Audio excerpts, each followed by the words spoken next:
भारतीय संविधान की प्रस्तावना।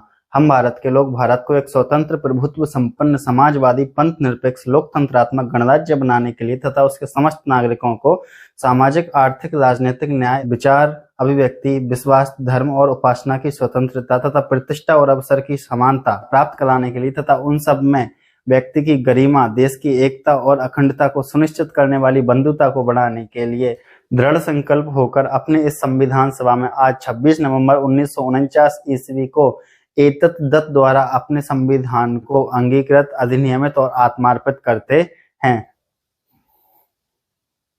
Welcome to all of you our channel concept with K S sir. तो इस वाली क्लास में हम देखने वाले हैं भारतीय संविधान की प्रस्तावना को याद करने की ट्रिक।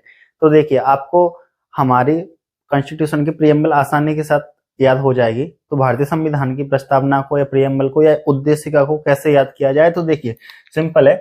सबसे पहले हमको देखना है कि हम हमारे भारत देश को, हम जहां से स्टार्ट करते हैं कि हम भारत के लोग भारत को एक क्या करना चाहते हैं, संपूर्ण प्रभुत्व संपन्न। तो हम हमारा देश क्या है, संपूर्ण पूरा का पूरा संपूर्ण प्रभुत्व संपन्न है, ठीक है। और हमारे देश में समाजवाद के लक्षण है, हमारे देश में पंथ निरपेक्ष, हमारा देश क्या है, पंथ निरपेक्ष है। और हमारा देश एक लोकतंत्रात्मक गणराज्य है। क्या है, लोकतंत्रात्मक गणराज्य है। तो हम स्टार्ट कहाँ से करते हैं, हम स्टार्ट करते हैं कि हम भारत के लोग भारत को एक संपूर्ण प्रभुत्व संपन्न समाजवादी पंथ निरपेक्ष लोकतंत्रात्मक गणराज्य बनाने के लिए, यहां तक कंप्लीट हुआ। फिर से बोल रहा हूं मैं, हम भारत के लोग भारत को एक संपूर्ण प्रभुत्व संपन्न समाजवादी पंथ निरपेक्ष लोकतंत्रात्मक गणराज्य बनाने के लिए तथा इसके समस्त नागरिकों में सामाजिक आर्थिक राजनीतिक न्याय, ये देखते हैं 3 प्रकार के न्याय देखते हैं, तथा इसके समस्त नागरिकों में सामाजिक आर्थिक राजनीतिक न्याय, ठीक है। तो न्याय कितने प्रकार के, तो न्याय 3 प्रकार के, ठीक है। तो हमने सबसे पहले देखा ये स्टार्ट कहां से होता है, हम भारत के लोग भारत को एक संपूर्ण प्रभुत्व संपन्न समाजवादी पंथ निरपेक्ष लोकतंत्रात्मक गणराज्य बनाने के लिए तथा इसके समस्त नागरिकों के बीच सामाजिक आर्थिक राजनीतिक न्याय, और आगे देखना विचार अभिव्यक्ति विश्वास धर्म और उपासना की स्वतंत्रता। तो स्वतंत्रता कितने प्रकार की, 5 प्रकार की,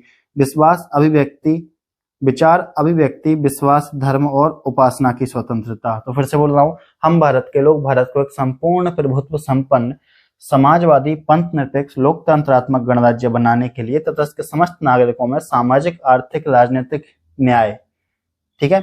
आगे हम देखते हैं विचार अभिव्यक्ति विश्वास धर्म और उपासना की स्वतंत्रता बनाने के लिए, स्वतंत्रता बनाने के लिए यहां तक देखा। अब आगे हम देखते हैं प्रतिष्ठा और अवसर की समता या समानता, प्रतिष्ठा और अवसर की क्षमता को बनाने के लिए तथा व्यक्तियों की गरिमा और राष्ट्र की एकता और अखंडता को सुनिश्चित करने वाली बंधुता को बनाए रखने के लिए।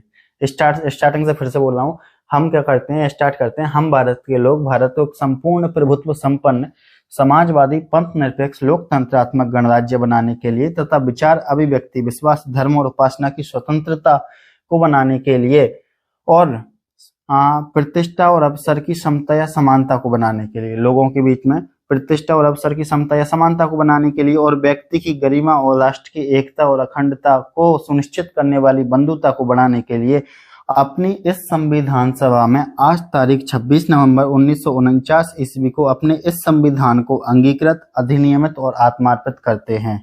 अपनी इस संविधान सभा में आज तारीख 26 नवंबर 1949 ईस्वी को इस संविधान को अंगीकृत अधिनियमित और आत्मार्पित करते हैं। तो देखिए सिंपल है, भारत के संविधान की प्रस्तावना को याद करने की क्या है, थोड़ा सा इसमें क्या होगा, आपको समझना पड़ेगा कि भाई न्याय कितने प्रकार का है, उसके बाद में आपको समता या समानता कितने प्रकार की है, स्वतंत्रता कितने प्रकार की है। तो न्याय 3 प्रकार का, स्वतंत्रता 5 प्रकार की, समता 2 प्रकार की, ठीक है। तो एक बार फिर से मैं बोल देता हूँ, देखिए स्टार्टिंग होता है, हम भारत के लोग भारत को एक स्वतंत्र प्रभुत्व संपन्न समाजवादी पंथ निरपेक्ष लोकतंत्रात्मक गणराज्य बनाने के लिए तथा इसके समस्त नागरिकों के बीच सामाजिक आर्थिक राजनीतिक न्याय विचार अभिव्यक्ति विश्वास धर्म और उपासना की स्वतंत्रता प्रतिष्ठा और अवसर की समानता को प्राप्त कराने के लिए तथा उन सब में व्यक्ति की गरिमा राष्ट्र की एकता और अखंडता को सुनिश्चित करने वाली बंधुता को बढ़ाने के लिए दृढ़ संकल्प होकर अपनी संविधान सभा में आज तारीख 26 नवंबर 1949 ईस्वी को अपने संविधान को अंगीकृत अधिनियमित और आत्मार्पित करते हैं, अंगीकृत अधिनियमित और आत्मार्पित करते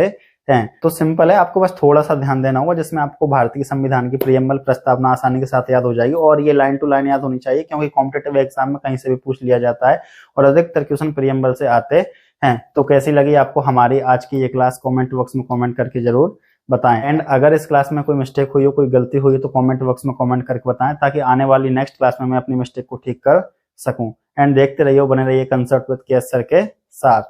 धन्यवाद।